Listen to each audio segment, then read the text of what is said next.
Okay, well, we're going to get started on that note. Now, we covered some brief information on love languages the other night, and the point that we made was that it's not enough just to love any relationship in our life. You know, I mean, I'm going to use some examples with regards to parenting and children, but these principles apply to relationships, whether it's a marriage, friendships, or whatever it might be, colleagues.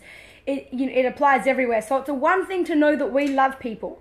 It's another thing for the people we love to feel the love that we're trying to give them.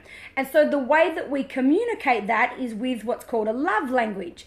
But we need to use a love language that is the language of the receiver. We find it easy to give love in the way that we speak love, but our language might be different to the language that the receiver has. And so if we're not giving our love and our attention and our time and our effort and our energy in a way that the receiver communicates and receives love, then the message gets lost in translation. And despite our efforts, you know, we have people full of with empty love buckets all the way around us, and then relationships start to deteriorate. Frustration creeps in, you know, miscommunications, you know, and you start to feel like you're not appreciated. You think, I'm making all this effort, I'm doing all of this, gosh, what more can I do? You feel like you're making all this effort, but they're not noticing. And that's where, obviously, you know, things start to deteriorate. And quite often, all it is you're just speaking the wrong language. You're supposed to be speaking English, but instead you're speaking Chinese. They couldn't understand. So we're going to cover two in a bit more detail tonight. Shared the right love language with my girls today. They loved it. Exactly what we all need. Absolutely. And this is the incredible thing. When you speak someone else's language, you won't just help them to feel good. You will feel good. It's like your spirit can feel the fact that they just received what you've been wanting to give them, your love, your attention. And so when you know that the message got through, it makes you feel good. You know, your self-confidence and your self-esteem will go through the roof. And the higher we can get those things on with regards to yourself, the lower your guilt will be. I mean, you know, you don't remove guilt by just trying to get rid of guilt. You know, it's like you can't drown out the darkness with more darkness. The way you get rid of darkness is to bring in the light. And it's the same thing here. You know, you don't get rid of guilt and all those emotions that don't serve us well by just trying to stop the things that make you guilty. You've got to replace those behaviors, you know, and even the thoughts. You can't just stop thinking a thought. You can only replace a thought. You can't stop a thought, you can only replace it. And so very, very much the same thing here. So let's get started. The two main topics that love languages I want to cover tonight is, let's start first with touch, okay? Because particularly with children, touch is quite a predominant love language. They're very tactile, and just through touch we can... Wait a minute, something happened there. I got a call. Somebody called me and interrupts Periscope. That's never happened before. I didn't know that happened. So apologies for that. Can someone comment? You still got me? I haven't cut out or something? You got me? All right. Beautiful. So touch. Okay, now particularly if you're a parent, touch can communicate so much. Thanks, guys. Appreciate that. Thank you. Touch doesn't just mean cuddles and kisses, okay?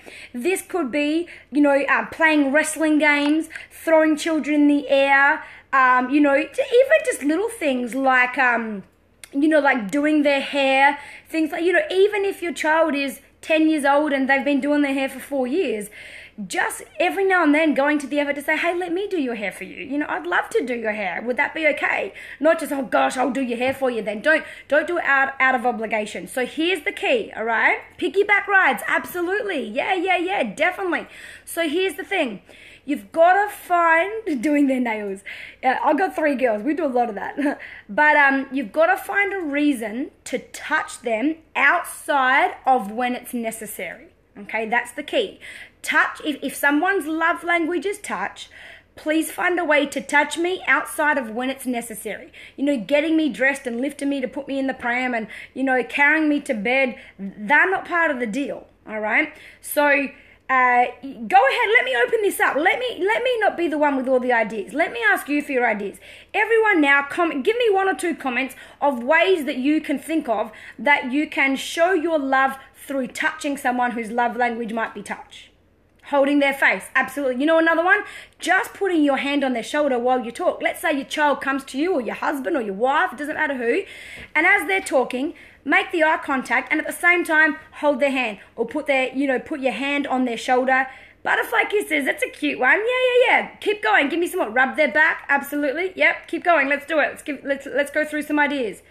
Driving daughter to daycare, I leant back and held her hand. Perfect. Eskimo kisses, absolutely. Yep, keep going, guys. Give me a few more. Tickles, rolling on the bed. See, these are the things.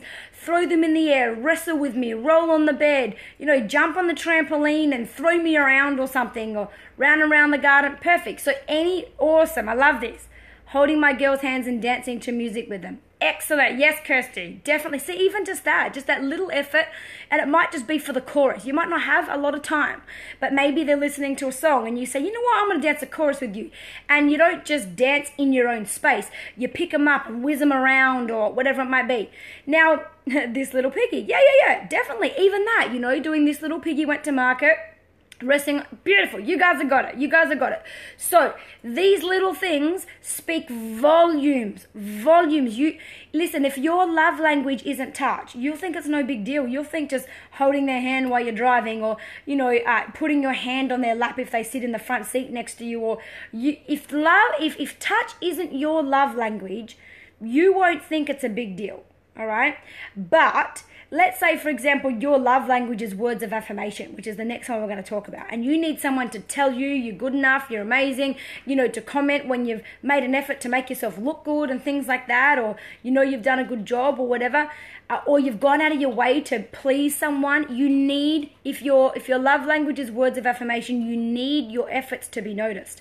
And so you putting your hand on the shoulder of even a work colleague, when you go into their office, let's say you're having a chat with them or something. I mean, we're talking about strengthening all kinds of relationships here. Put your hand on their shoulder. Stand behind them, if you've got a good enough relationship with them or whatever. And even just a pat on the back. You know what else? A high five.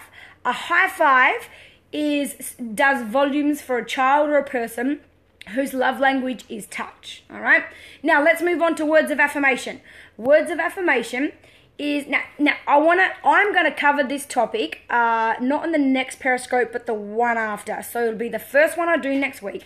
I'm gonna go right into some detail around a blog that I did that got a lot of attention from all of you, a lot of shares, a lot of comments, and I'm gonna go into detail on how to give feedback to particularly your children, but anywhere in your relationships, to stop praising them, stop using evaluative praise, and instead use descriptive and appreciative praise. So that, because evaluative praise is very judging, it's you passing your opinion on something. So I'm going to get into that whole topic, because if you just change the way you give praise, again, you revolutionize all your relationships. But let me just touch on words of affirmation. Okay, somebody whose love language is words of affirmation, they need to be told, that it's one thing for them to know that you notice they do things, but they need to hear it from you.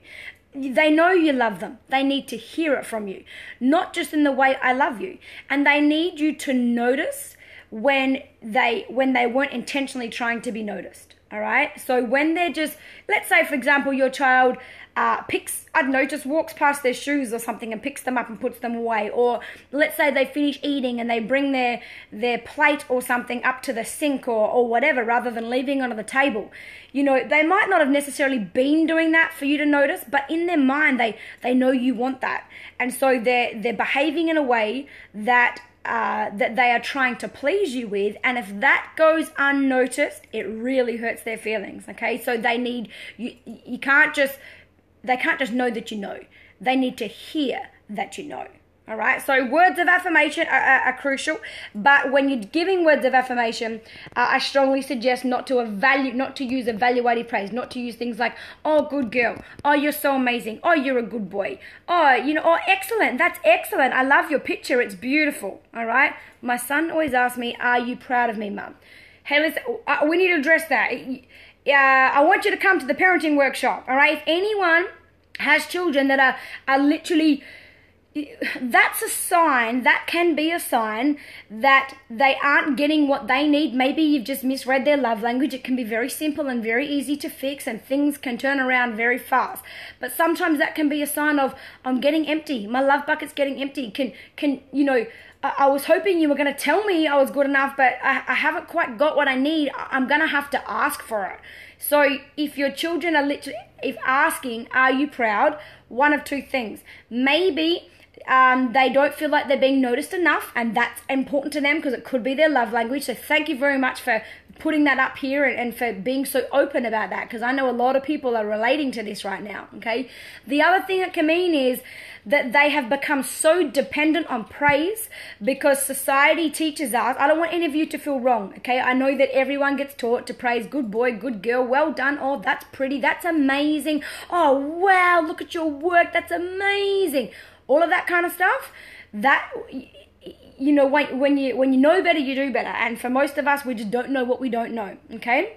What do you do if they hurt themselves? Listen, I'm going to cover that in a whole nother Periscope in a topics of its own, but I will also be going into some detail. If you happen to live in Adelaide, I'm going to be covering some detail on that, because that really affects a child's self-esteem. If they're literally outwardly asking for your evaluation of them, then essentially it means they're getting their self-esteem through external sources, which doesn't build a healthy self-esteem, because one day those external sources aren't going to be available to them, and they need to have enough inner voice, enough inner self-esteem where they can evaluate themselves, so they don't need approval from the outside world, because essentially they just become a people pleaser. We know that pretty much anyone that's a people pleaser ends up being pretty unhappy and unfulfilled in their life eventually. So don't worry, very easy to turn around, really, really simple things. And I know some of my coaching clients are on the line right now, and this is one of the things we've addressed with their families that instantaneously creates a massive difference. So if you haven't already got tickets, there was actually a couple of cancellations, some people that weren't able to attend this Sunday, and they had tickets, and I was able to I knew that a lot of you wanted some tickets, and I was pretty sure they sold out. So I've opened those couple of seats back up. If you don't have any tickets yet, get your tickets to the event this Sunday. I've also got a guest speaker coming in just for the last 15 minutes. Someone that I met recently that's put together a profound program. Literally nearly gave me tears that you can do for, you can't just get one ticket. The tickets are sold as two. They're $25. Normally they're $25 per ticket. This time, essentially, you're not paying for two. You're paying for one and you're getting one free. You may not use that second one, but if you do, it's $12.50 each. But you can only buy them at $25, which isn't the cost of two tickets. It's the cost of one ticket, and for buying one, you get one free. All right, but let me tell you, even if you just have to pay the whole $25, you'll get more value than paying $100, to be honest. So I'm going to wrap this up. So just to cover, give me some ideas. I want you to write up here on the screen, what are some words of affirmation? What are some words of affirmation? And what are some ways that you can affirm a child or a partner or any relationship with your words without just going, well done, good boy, good girl, I love you. Let's run through some examples. Just something like, I appreciate you. Or you know what, I noticed that you picked up your shoes without me having to ask. Thank you for that. That's all it is. We don't have to then evaluate and go, oh, good girl. Listen, you made my life so easy this afternoon with the fact that you cleaned up your dinner, your plate after dinner. That saves me a whole lot of work. I appreciate you. So we're not evaluating. We're not saying it's good or bad or whatever. We're using descriptive praise. We're describing what we've seen. We're describing what we notice. We're describing the behavior and the effort. So what happens is they then say to themselves, I'm amazing. I'm a good girl. Well, I must have done a good job. We want them telling themselves that. We don't want to be telling them that, because then they look for that from an external force, and they look for a fix, and it doesn't last long enough. They just need the next fix. It's like a chocolate cake, We need to have it in, thank you for putting it, there you go, thank you for putting your lunchbox in the sink. That's all it could be. They say to themselves, oh, my parent noticed me. That's their words of affirmation. Thank you for helping your brother with his shoes. Absolutely. Let's go. Give me a few more ideas. Parents are learning right now. Some parents, whether you've got a child with this love language or not, thank you for being so helpful when you put your cards away. Perfect. You didn't say, oh, it was great that you put your cards away. We're not evaluating the praise. We're describing. And that's the best way that you can give praise to somebody who needs words of affirmation. Any more ideas? Give me two more. Give me two more. There are parents on the line that, your idea might change their child's world tomorrow. And outside of parents, there are people on the line that can go and, listen, make it a point. I want you to get towards the end of the day, or maybe you're about to see them after school or pick them up, and just ask yourself, have I noticed them today? How have I let them know that I've noticed them? Or I've noticed their effort, or whatever it might have been. All right? Any more questions? Any more suggestions? Otherwise, I'm going to wrap this up. We're going to do, you have been so helpful today. Thank you, Jackie. I think you worked hard at that. I love that, Nat. You worked hard at that, I can tell. I love that one. You made your bed all by yourself. That saved me a job this morning. Perfect. Look at this. Thank you for playing so nicely and for sharing with your sister. Absolutely. That is awesome. I love that one. You worked hard at that. I can tell. I appreciate your help with shopping bags from the car. Thank you for putting your clothes in the wash without me asking. Makes me happy. Absolutely. This is brilliant. You guys are amazing. And so now the parents, anyone on the line has just been given 10 ideas thanks to those of you who contributed. So I really appreciate that. And it's just you don't need to be constantly have your mind on it and be thinking, looking for opportunities to always praise or whatever. But you've just got to make sure you notice and in a way of using your language, okay? For example, let's say your child who has words of affirmation, let's say that or even your husband or your wife, if they do you a favor or they do show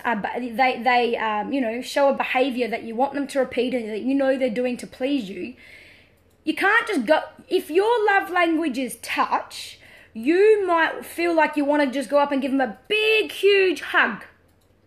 But listen, that doesn't communicate love to them. That's your way of showing love. But so in the hug, you say, gosh, I appreciate you, or goodness me, I love you, or whatever it might be. The words that you use in that hug, or come here right now, give me a high five. You are my champion today.